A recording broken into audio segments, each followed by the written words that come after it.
अपने जीवन की तीसरी पारी हम काराकाट से शुरू करते हैं।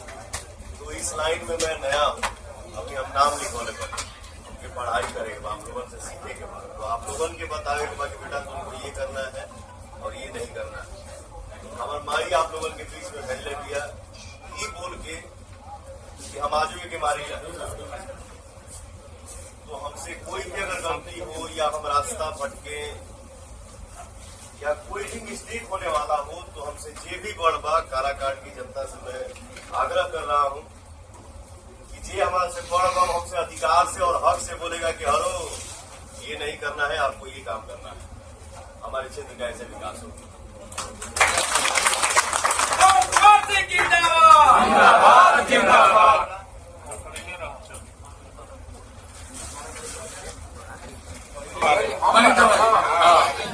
पगड़ी माता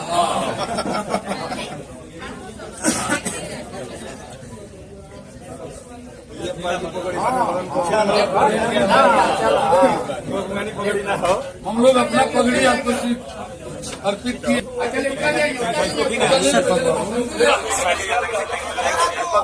काराकाट का राजा भैया का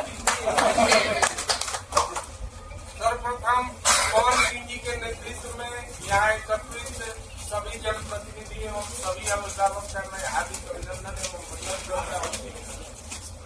काराकाट की माटी और धरती का एक इतिहास रहा है कि काराकाट ने जिसको नवाजा है वो सांसद में जाकर मंत्री बनने का काम किया है और स्थापित करने का काम किया है। लेकिन दुर्भाग्य रही है कि जिन व्यक्तित्व को हमने ऐसा व्यक्तित्व दिया वो हमारे मान सम्मान का कभी ख्याल नहीं रखता। 14 वर्षों से लगातार हम लोग सांसद बनाते रहे और 5 वर्ष तक हमारे विश्वास के साथ वो खड़े नहीं रहे। आज जनता में एक आक्रोश है उन सांसद के जो भी उम्मीदवार हमारे सामने खड़े हैं और इस आक्रोश में पवन सिंह का हालात तो यहाँ ये था कि हम लोग एक सामाजिक समीकरण इसलिए बना रहे थे कि हम लोग वोट फॉर नोटा को वोट डाल देंगे, कोई उम्मीदवार हमारे योग्य नहीं है। उस बीच पवन सिंह जी का आगमन हुआ और जब ये ज्ञात हुआ कि काराकाट लोकसभा क्षेत्र से पवन सिंह जी चुनाव लड़ने जा रहे हैं तो हम लोगों में एक उम्मीद की किरण जगी कि निश्चित रूप से कोई ऐसा उम्मीदवार है जो हमारे देश के पटल पर रखने का काम करेगा। निश्चित रूप से पवन सिंह जी परिचय के मोहताज नहीं है। हम लोग भोजपुरी माटी से पलते हुए हैं और भोजपुरी को उत्कर्ष पर पहुंचाने वाले व्यक्तित्व का नाम है पवन सिंह।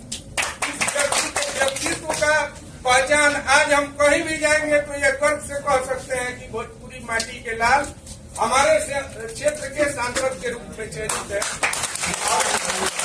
और साथियों से मैं आग्रह करूंगा कि इस समाज का सबसे महत्वपूर्ण अंग और बल जुआ है तो निश्चित रूप से आगे आए और अपने आप को हरेक व्यक्ति पवन सिंह समझकर इस चुनाव को कैंपेन करे। निश्चित रूप से ये राजनीतिक व्यक्ति नहीं है, ये अभिनेता के रूप में अपने जीवन को अग्रसर किए हैं। ये एक जीवन का पड़ाव है जहाँ से ये राजनीतिक यात्रा का शुरुआत करेंगे। तो निश्चित रूप से हम लोग अपनी सूझबूझ इनसे शेयर करेंगे। जहाँ भी इनसे गलती होगी मैं सारे मतदाता बंधुओं से क्षमा मांगने का काम करूंगा, इसलिए कि ये राजनीति के क्षेत्र में इनोसेंट है और जो व्यक्ति इनोसेंट होता है उसका जुड़ाव जो होगा वो बिल्कुल जनमानस के हृदय से। तो हृदय सम्राट को मैं निश्चित रूप से कहूंगा कि भारी मतों से विजयी बनाकर हम लोग लोकसभा भेजने का काम करें, जिससे हमारा काराकाट लोकसभा देश के पटल पर रखने का काम होगा और क्षेत्र का संपूर्ण विकास होगा। इसलिए इनके अंदर एक लालसा है, ये ख्याति प्राप्त करने के मोहताज नहीं है, ख्याति तो इन्होंने दुनिया में प्राप्त कर ली। ये अब मोहताज है कि एक राजनीतिक मेरा जीवन हो और उस राजनीतिक जीवन में सेवा भाव। इस महत्वाकांक्षा के साथ ये हम लोगों के बीच आए हैं तो निश्चित रूप से इन्हें हमें मजबूत करने का काम करना चाहिए। इन्हीं शब्दों के साथ मैं अपनी वाणी को